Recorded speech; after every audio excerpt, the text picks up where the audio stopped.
Landscape is a medallion struck in the likeness of its people.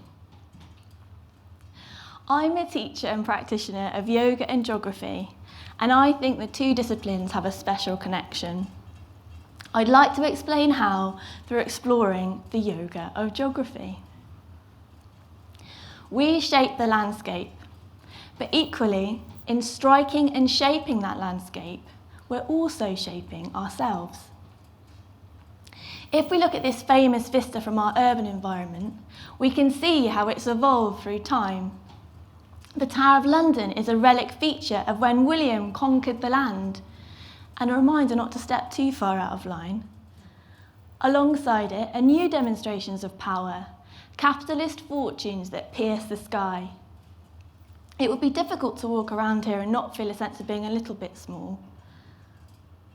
On a practical level, the street furniture also shapes our experience of the landscape. Lampposts light our way through the city, seeking to keep us safe, whilst benches provide strategic places to rest, and pavements ensure that our pathways through the city are crafted for us. The views that we see and the experiences that we have are often much more influenced than we realise. Taking this idea to a landscape we might consider more natural, a national park for example, these landscapes have been shaped by humans also.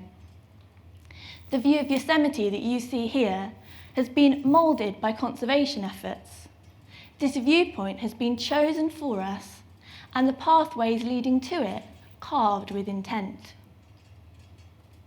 Continuing along this scale to a landscape we might consider the most natural, one unmanaged and uninhabited by humans, our presence there is still felt through our global influence on the environment, just as the flap of a butterfly's wings may influence the breeze.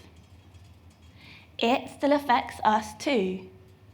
These places where no humans dwell illustrate the geographical determinism in where we travel and where we settle.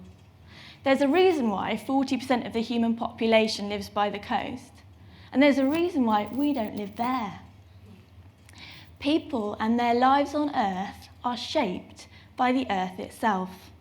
In this way, our experience, the way that we move, the way that we flow through the landscape, isn't dissimilar to water. As water journeys on land as a river, its path is affected by the shape of the landscape itself. Water always takes the easiest route. But equally, as rivers traverse the geomorphology of the land, their paths shape and erode it too. So in this way, the relationship is symbiotic, constantly connected and influencing each other. Rather than humans actually being water, though our brains are apparently about 80%, perhaps a more accurate analogy is that we're on a raft with an oar in the water. Unlike the water itself, we have more choice in how we shape the landscape, stemming from our consciousness as human beings. The river doesn't choose left or right, it always flows according to the path of least resistance. But sometimes we choose the rockier roads, the thrill of the rapids, the paths less travelled.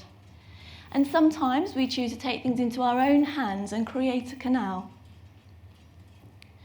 With this sense of consciousness and choice can come a disconnection from the environment, a sense of elevation above the ecosystem and earth that we are part of.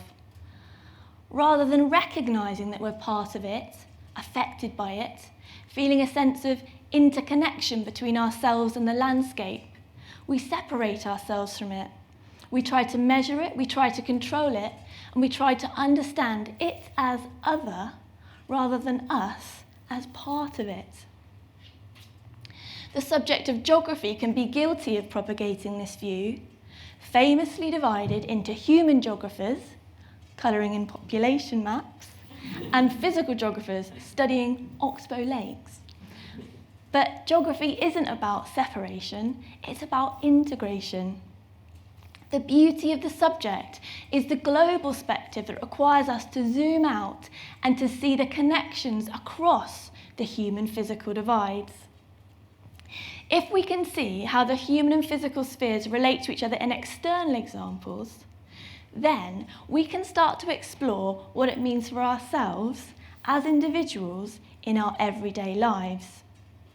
How we might be more river. And here's where the yoga comes in. In Sanskrit, the definition of yoga comes from the root of to yoke, to join, in union. In yoga, this is mind and body, and for many also, a feeling that the practice can connect us to something outside ourselves, an essence of life that's in all. So, if we can integrate our mind and body, our internal geography, if you like, then we can connect ourselves with the environment around us, our external geography. Meaning, we can act with presence, intention, and care, and spend more time in awe of what's both outside us and inside us too. Yoga is an opportunity to practice this, to embody intentions that we wish to take into our lives off the mat. So, for example, when practicing tree pose, we learn that stability requires flex, that wobble is necessary, that balance requires constant adjustment, and that also some days and some situations might make us more wobbly than others. So, what might it mean to be more tree-like outside of a yoga class? Well, perhaps it means that in times of trouble, we recognise when we need to flex and sway. We know how far our limbs can bow, and that when the winds of change get gusty, we retain a sense of grounding through connecting to our core, our trunk, which we know can weather the storm, even if some leaves are lost. The yoga of geography might mean that as we walk around, we take our attention to the soles of our feet, noticing the texture, resistance, formation, and support of the earth beneath them. Or choosing how we view the landscape. If we're part of it and it's part of us, how are we reflected in the world that we see? What clues might it hold for us? What might the pieces we pick out say about who we are? The yoga of geography might encourage us to spend more time looking up, to notice the rooftops, the shapes of the clouds, the light as it passes between them, and how their colours change depending on the time of day. It might mean setting an intention to take a different route to work, to sit in a different position, and perhaps these altered viewpoints might cause other shifts, changing a perspective on how we view a person in our lives, for example. The idea of connecting internal and external, this constant integration, means that the yoga of geography can help us to recognise when to allow the current to carry us, when to try a little less, to sit back on the raft and observe with curiosity about where we're taken. I'd like to leave you with what for me is the essence of the yoga of geography. Whether you're looking up at the stars, sitting by the River Thames, strolling through the suburbs, or eating fish and chips on the beach, know that whoever you are and wherever you are connected and you are significant, because you're part of the world and the world is part of you. Returning to our river analogy, on finishing its journey on land, it joins the ocean.